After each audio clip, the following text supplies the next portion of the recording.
শ্বশুরবাড়ি মানে শুধু দায়িত্ব নয়, এটা একটা নতুন সম্পর্কের জগৎ। ভালোবাসা পেতে হলে প্রথমেই চাই শ্রদ্ধা। শ্বশুর শাশুড়িকে সম্মান দাও, কথায় নম্রতা রাখো। সব কাজ একা না করলেও একটু সাহায্য করলে সবাই খুশি হয়। আমার বাড়িতে এটা হতো না। এই তুলনা ভুলে যাও, কারণ এটা তোমার নতুন পরিবার।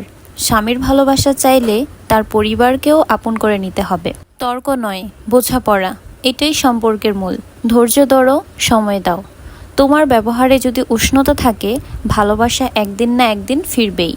শ্বশুরবাড়ি জয় হয় রূপে নয়, হয় ভালো ব্যবহারে। একজন নারীর সবচেয়ে বড় ধৈর্যের পরীক্ষা হয় শ্বশুরবাড়িতে।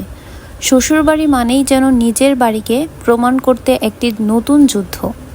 শ্বশুরবাড়ি যদি আপন করে নেয়, তবে পৃথিবীর সবচেয়ে কঠিন সম্পর্কটা সহজ হয়ে যায়। নারী যখন নিজের ঘর ছেড়ে শ্বশুরবাড়িতে যায়, তখন সে নতুন করে জন্ম নেয়। শ্বশুরবাড়ির সঙ্গে সম্পর্ক হলো কাচের মতো, যত্ন করে রাখতে হয়, না হলে ভেঙে যায়।